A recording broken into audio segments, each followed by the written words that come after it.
Good morning, friends. Hello, hello. Things are happening fast here. Good morning.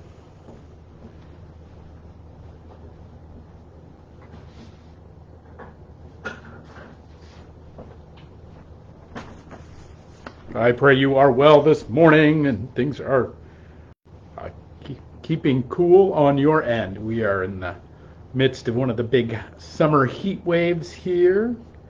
And, since we got a little heat going, we're talk about some hotness here. So, hey, Donna, good morning to you. Glad you're here. Good morning, friends. Hope you're doing all right. Hey, Jamie Battles. Nice to see you here. Hope you're out on that deck enjoying some coolness.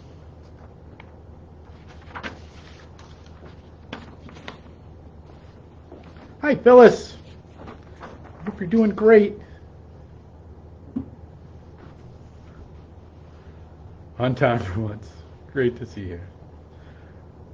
All right, friends, let's get going this morning. It is the 16th day of July on the middle of July, friends. Summer's half gone. That it is the 16th day of July on this Tuesday morning. Hope you are staying cool on this hot day and that there is goodness with you in all that you're a part of today. This morning, it's been quite a weekend, as you might have noticed. Our political world together, the all that has transpired. It's really been something to bear witness to. It's in, as I heard somebody say, and I like to repeat now, it's actually a heck of a time to be alive. That we're bearing witness to some amazing things that people will talk about long after we're gone, and we can lament that, or we can be concerned about it, all the things that we don't like, and we can point them all out, and we can weep and wring our hands, or we can, in some ways, first marvel at what is going on. That and. One of the things that I think is so fascinating about what's coming out of this the discourse, or even some of the lack of discourse around both the attempt on the former president's life and all of the news that's happening around there, the questions about the current president and his capabilities, and it really has been quite something since last Thursday. What we find ourselves, though, is this way in which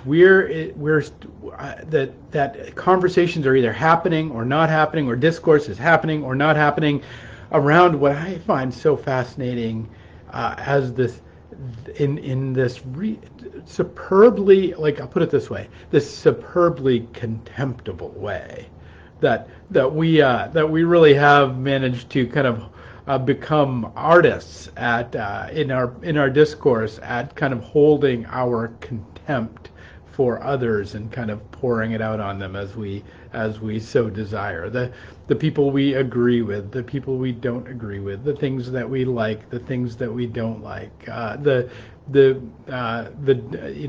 discourse that we agree with and that we don't agree with, and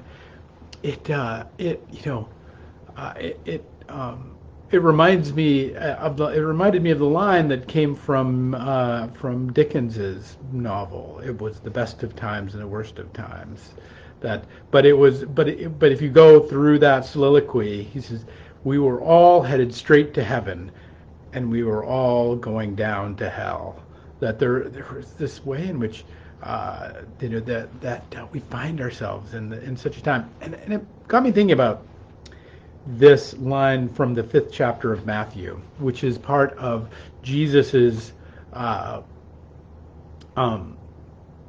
what is called the Sermon on the Mount, kind of his this teaching of Jesus that seems to take the law and the prophets, and takes the law, these 613 ways that you're supposed to be and do in order to be in right relationship with God, which is what the Jewish people had at that moment, and begin to broaden and move them back in some ways. In some ways he casts this incredible vision forward, but in some ways he casts a vision back. It is a linking between ancient and future, even in Jesus' day. Because the rules, the 613 rules of the mitzvahs that the Jews were charged with keeping at that time were there so that they might be in right relationship with God, so that their hearts might be right.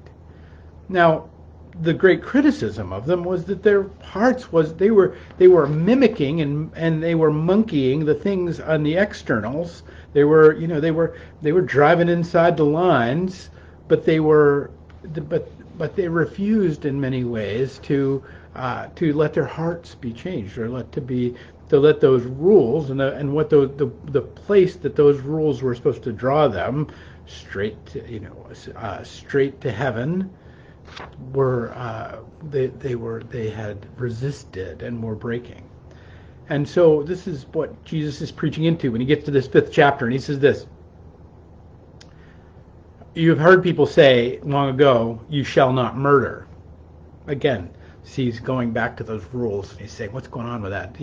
Look, you have this rule, and most of you keep that rule. And anyone who murders will be subject to judgment. But I tell you that anyone who is angry with a brother or sister will be subject to judgment. Anyone who has a brother or a sister and says to them, Raka, is answerable to the court. And anyone who says, you fool, will be in danger of the fire of hell.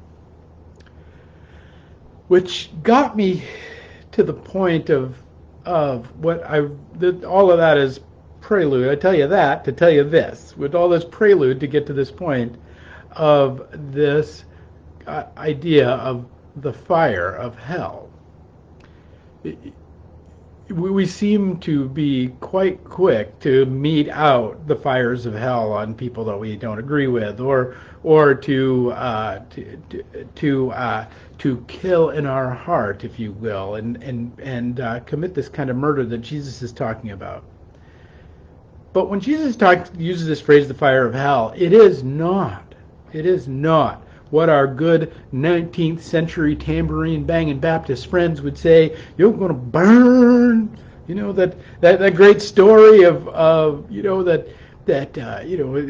Baptist preacher once, and I'm picking on the Baptists, but there's plenty of traditions that have fallen into this trap. They say, when you burn your finger and it has that awful throbbing pain to it, and then you take a big old hunk of butter and you just put it on there, and all of a sudden that butter soothes that pain, and all of a sudden the throbbing stops and you feel good for a moment in the relief of the pain of the finger that you just burned.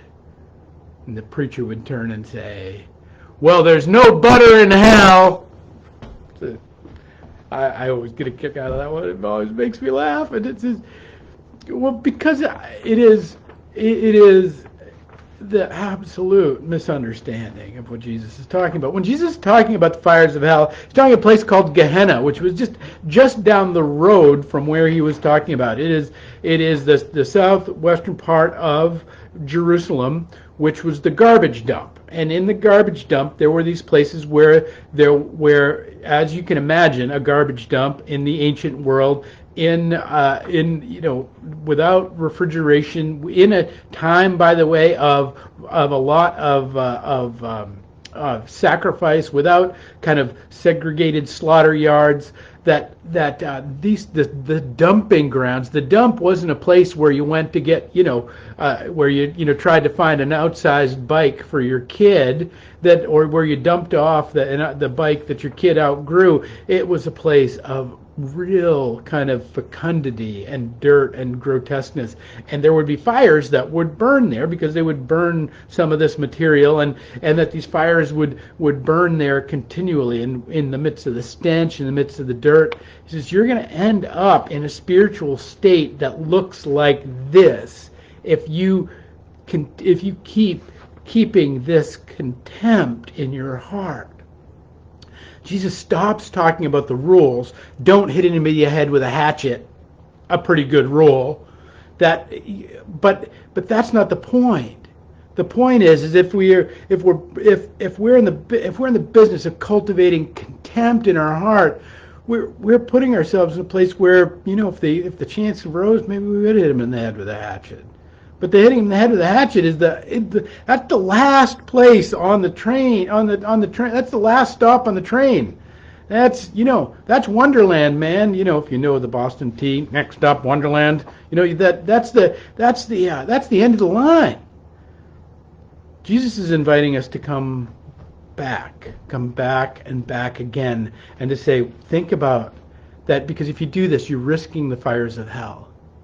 And it is not that we are going to be cast into some fiery pit of imagination that our good 17th, 18th, 19th century folks came to. It is that we are going to find ourselves bearing the pain of our own evil affliction in our own heart. Because what Jesus is driving at here is what Augustine comes to with beauty and brilliance as he fleshes out this sermon. Because what Augustine is telling us, and what Jesus is telling us here, is that the evils of the world, and that when we wish evils on others, that when we, and that idea of holding in contempt our own willingness to hold in contempt is that all comes with its own punishment. That you're going to end up in the garbage heap, not because God sends you to the garbage heap, but not because God wants you to be in that place, but because there is no other way. There is no other place. There is no other way for you to, there is no other thing that can move you to receive goodness. Think about it. When you're really angry or really hold something in contempt, you see, that's the key word here, because to hold something or someone in contempt or in resentment, or even to hold yourself in that same place. And this is Augustine's words. The punishment of every disordered mind is its own disorder. This is the ultimate penalty, the mind's own state of confusion and alienation from the truth is its punishment. There is no need for any external force to punish it. This internal disorder, this turning away from the order and the harmony of God's creation, is the most severe penalty a soul can suffer. God doesn't want to send us to the fires of hell. God isn't even interested in saving us so much from the fires of hell. God is interested in giving us all good gifts and magnifying the true, the good, and the beautiful in our lives. But if all we can do is put our eyes towards the contemptible, if all we can do is when we're, that steal from one another in the grace in which we can offer one another, what we end up with are these hardened hearts, are these fires of hell that end up burning not somebody else but ourselves, and not because God sends us there, but because we, in putting these things in our own heart and making these things a part of our own being, we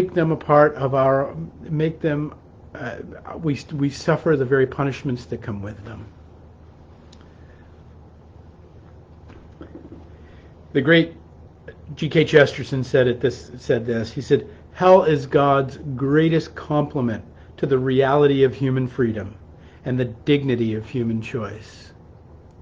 Friends, at the heart of what Jesus was hearkening back to in this 5th chapter of Matthew in his Sermon on the Mount was that place in Deuteronomy where he says, "I have placed before you life and death.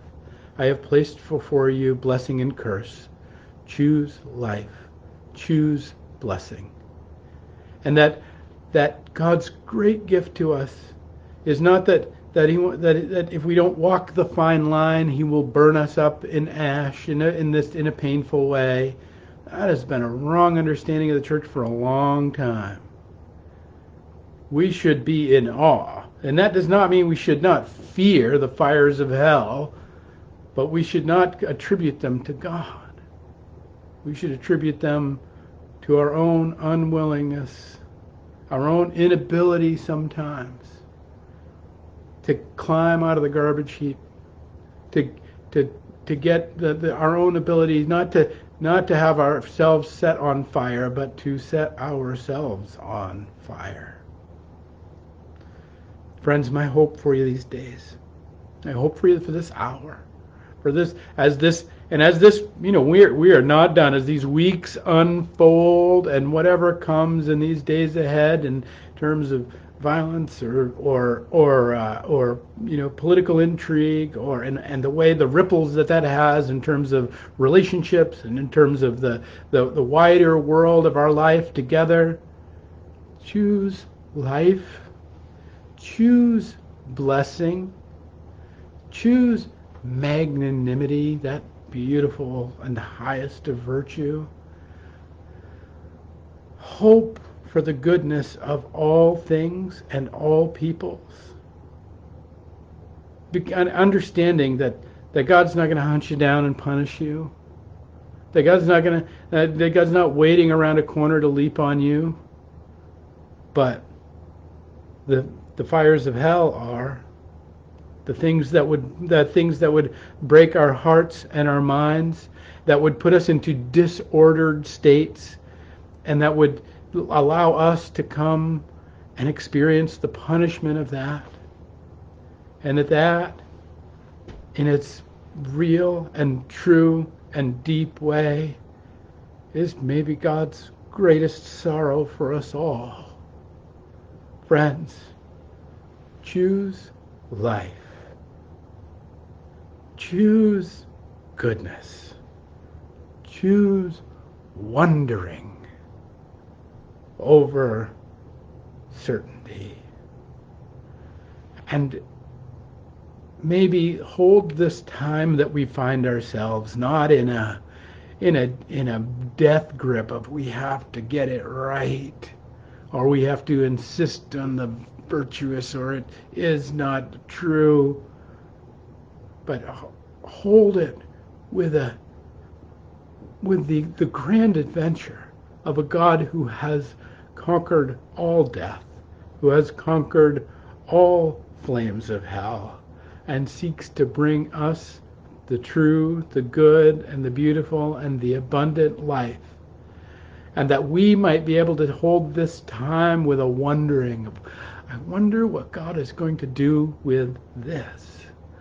I wonder what grace will be poured out of this